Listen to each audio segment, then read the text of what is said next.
countrymen and my fellow Americans. La Repubblica Americana is on air from Philadelphia, broadcasting worldwide from the cradle of American democracy. Here's Robert Petrone and Michael DePilla. Salve, I'm Rob Petrone. And I'm Mike DePilla. And this is La Repubblica Americana, where we explore how the Western world modeled the Roman Republic and how Italian culture influenced our Western heritage. Mike, you've told us in a number of previous episodes about the Grand Tour. So, for those listeners who don't remember the details or maybe listening to La Repubblica Americana out of order, I'll just summarize what you've taught us very quickly. So, the Grand Tour was a tradition during the 17th to early 19th century where upper-class Europeans coming of age in Europe and in North America would take a trip around Europe for several months to several years, with Italy as a key destination as an educational rite of passage. They were often accompanied by a guide or tutor called a cicerone, which literally means big Cicero, a reference to Marcus Tullius Cicero, who lived about half a century before Christ and was a Roman statesman, lawyer, scholar, philosopher, who upheld republican virtue during the political crises that led to the fall of the Roman Republic and the rise of the Roman Empire. And also, Mike, you've taught us that the primary value of the Grand Tour was in exposing one to the cultural legacy of classical antiquity and of the Renaissance, including its art and music, and to the refined noblesse oblige of European aristocracy. And you've taught us that a lot of famous figures from the American colonial era took the Grand Tour, such as Benjamin West, the British-American artist who painted famous historical scenes such as Benjamin Franklin drawing electricity from the sky and the Treaty of William Penn with the Indians. The Allen family, as in Ethan Allen, founder of Vermont. The Middletons, and no, not Kate, but, as in Arthur Middleton, signer of the Declaration of Independence. And the Shippens, as in Peggy Shippen, the wife of Benedict Arnold. But, Mike, one person who took the Grand Tour that we haven't really talked about, and mainly it's because most modern folks don't know him, but the Founding Fathers knew him very well, was who? Well, you're talking about a painting that we found. He was a great artist over in Italy, Annibale Carracci. One of the founding fathers, when they came back, was Hamilton, who lived here and had the house on the Schuylkill. I'm sorry, and he brought back an Annibale Carracci, and it was a painting of Venus with Adonis. That is cool. Now, Mike, the Grand Tour, it appeared genteel on its face, right? But it actually had a dark side. Tell us about that. Well, the bright side was that the parents wanted to send their children over so that they could learn all about all the greatness of the Romans and the greatness of the Renaissance. But meanwhile, they were paying for this ship to go over there, and so in 1760, the Sally leaves Philadelphia. And so they decided to make it a trading mission, or really a smuggling mission, because they were trading goods that were illegal. That's amazing. Who was involved with all this? Yeah, so it was the Allen and the Shippen family, and of course these were very wealthy Philadelphia families, and they were mayors, they were judges, good politicians that we should all trust and believe in. And they were cousins of Peggy Shippen, who we know was the highest paid spy of the American Revolution, Benedict Arnold's wife. Yeah. So would we be surprised that, for generations before, because we're talking 1760, even before the Revolution, they embarked on this mission to smuggle sugar into Italy.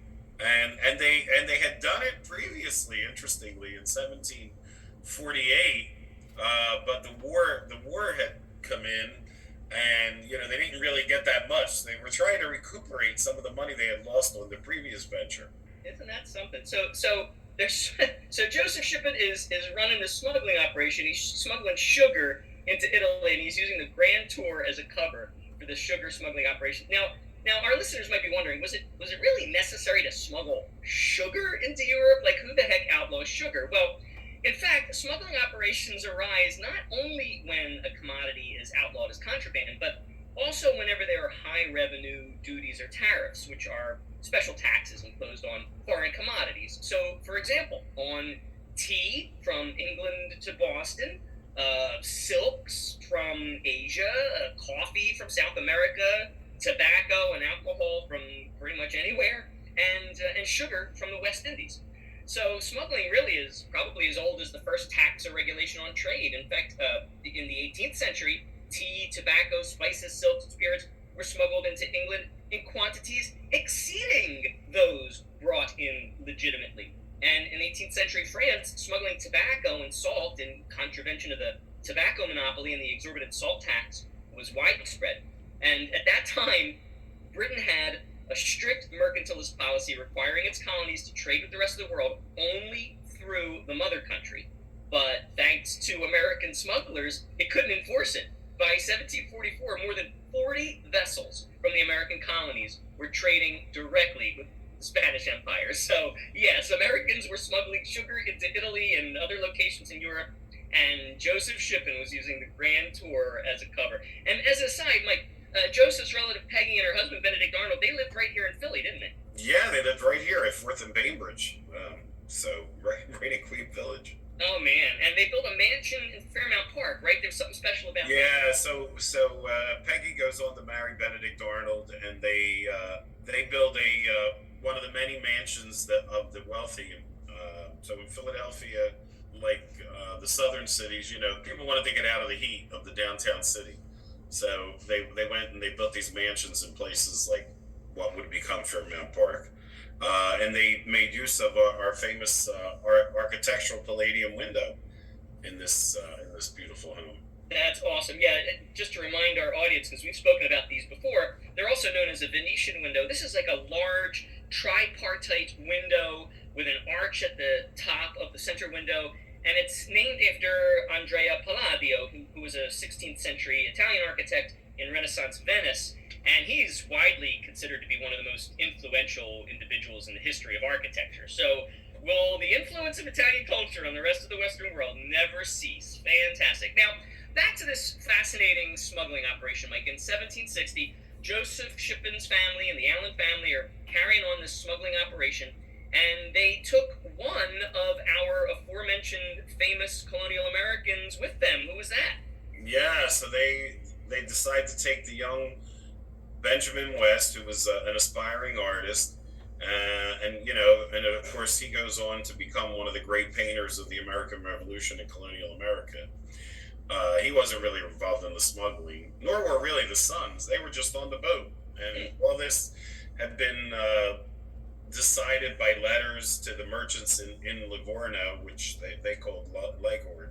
And the interesting thing is the boys would stay on the Grand Tour for years. This was, and so the letters had to be arranged so that the boat would get the other items that they wanted sent back. We would not only be sending the sugar to them and making a profit off of that, but then we would be bringing other goods like the Annabelle Carracci or other things back to this country.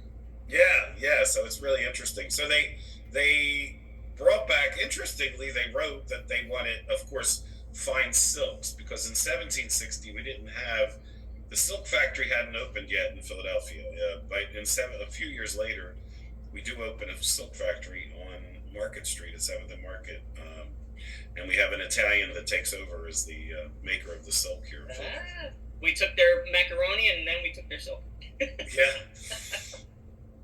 But they also wanted, interestingly, he writes to the merchant in Leghorn and he says, please send me some delicious creamy Parmesan and please don't forget the anchovies.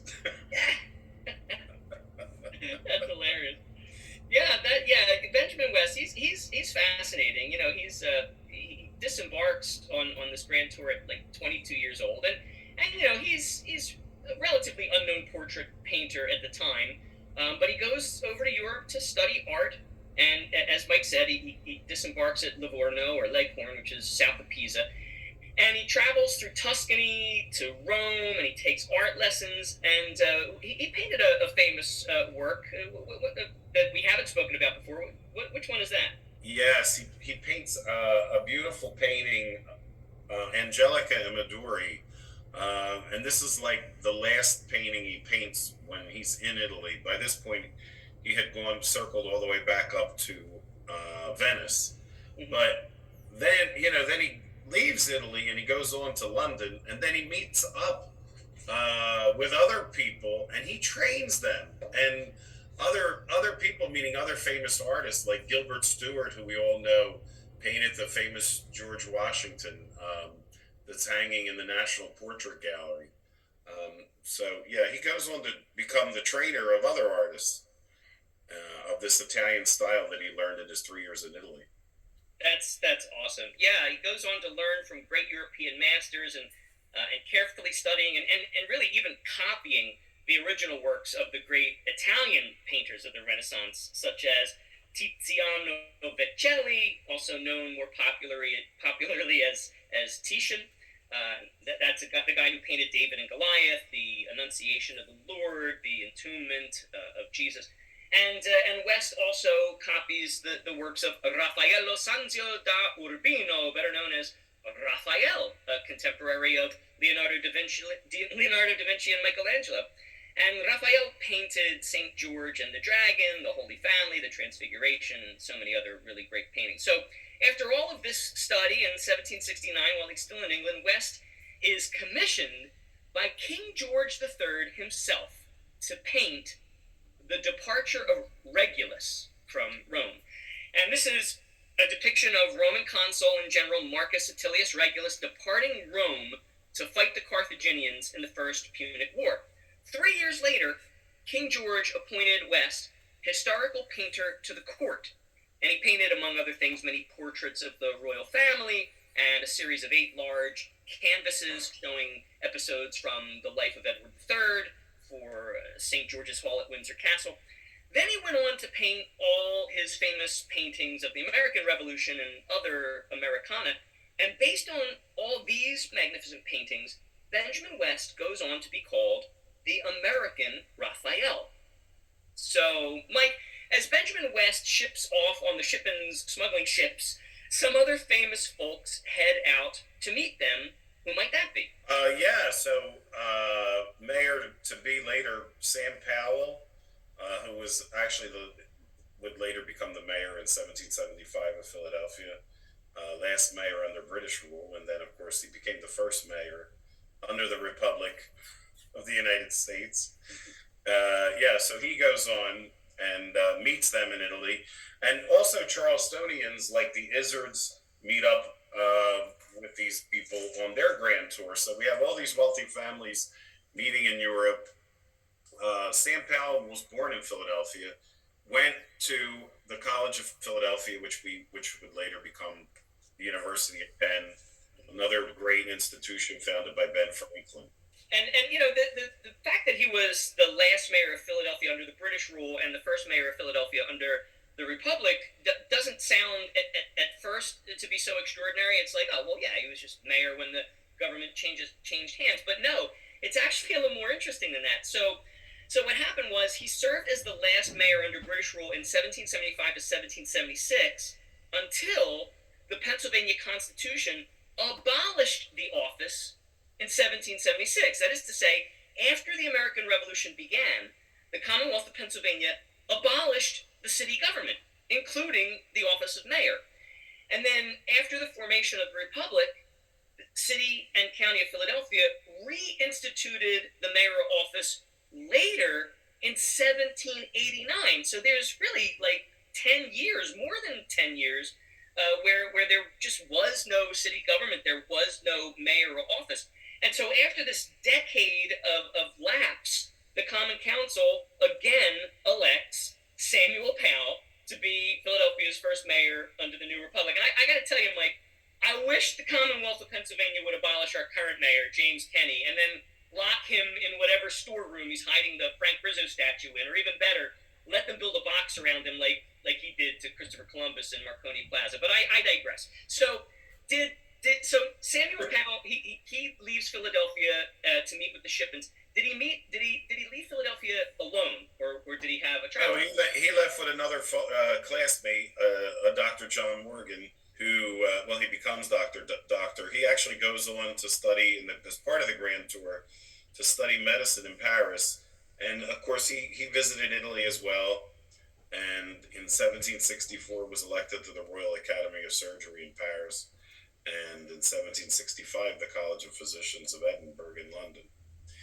And that same year, Dr. Shippen was another graduate. They co-founded the College of Philadelphia's medical school, which, of course, is the first medical school in North America. That is so cool. That is really cool. Yeah, Morgan and Shippen, they were both members of the first graduating class of UPenn, then called the College of Philadelphia. That was the class of 1757. Go class of 57! Yeah. So, yeah, that's really awesome. Now, Mike, Dr. Morgan was not the only member of the first graduating class of UPenn to go to Italy to study medicine. Which other of his schoolmates also went there to study medicine? Yeah, so if you read the great book Italian for Dummies, which studies Italian culture, they tell us that there was also a Mr. James Latta, who is on the records as the first Italian who went to a university in the United States, or of Italian descent. Now, interestingly, on the American records, the Latta family's listed as being Irish, but if we look back into Italy today, the phone books of northern Italy, of Milan and Genoa and Venice, have lot of Lattas. A lot of Lattas. That's hilarious. Yeah, I call yeah, and this is true for another well-known Irish family, isn't it? Yeah. So interestingly, this concept of an Italian family migrating from Italy via waterways to Ireland is not unprecedented. We find out that when John Kennedy became president, they did some historical research, and it turns out that Fitz is like the D in Italian, so her real name was Di Geraldini. And it turns out that they were actually a Venetian family, and they had migrated centuries before from Venice over to Ireland. How about that? I call those people potato gnocchi. They're Irish on the outside, but they're really Italian. I think that's hilarious that Rose Kennedy was a paisan. Maybe that's why Frank Sinatra endorsed JFK. I don't know. Speaking of Frank Sinatra, just as a quick aside, and this is not a joke, ladies and gentlemen. This is serious and true fact. Frank Sinatra, a few people know, was actually the first civil rights activist of Las Vegas, and this is true. This is not a setup for a punchline. Now, I did an entire radio show, Christopher Columbus University, all 50 episodes of which you can find archived right here at Radio Voice Italia, and along with the earlier episodes of La Repubblica Americana. But I did 50 episodes of Christopher Columbus University talking about how Christopher Columbus was, among other things, the first civil rights activist of the Americas. But Sinatra was the first civil rights activist of Las Vegas. So in the 1960s, Las Vegas was segregated, and African Americans could not stay at certain hotels or even perform at certain venues. And so what would happen is, the Rat Pack, they would want to stay overnight at this particular hotel, and Sammy Davis couldn't get a room. The proprietors wouldn't give him a room. And this infuriated Sinatra, and he said, you either get rid of this racial ban, or the Rat Pack is never going to stay here. We're going to make sure nobody else stays here. We're never going to play at your venues. And this economic pressure put on these hotels and venues caused them to cave, and they lifted that segregation ban, which began the elimination of segregation in Las Vegas. This is a true story. So, Sinatra was like, oh, you'll let Dean stay here, you'll let Peter, you'll let Joey, you'll let me, but you won't let Sammy? That's not right. So Frank Sinatra, baby, first civil rights activist of Las Vegas. Dimmi, Michele, chi era il tuo membro preferito del Rat Pack? Oh, certamente, Sinatra. Now that's Italian. And thank you, folks, for tuning in. Be sure to visit Mike and me, Rob Petrone, next time on Radio Voice Italia at La Repubblica Americana. Whiskey and soda and rock and roll. Whiskey and soda and rock and roll. Whiskey and soda and rock and roll. From your number one internet radio station. Ho, ho, ho.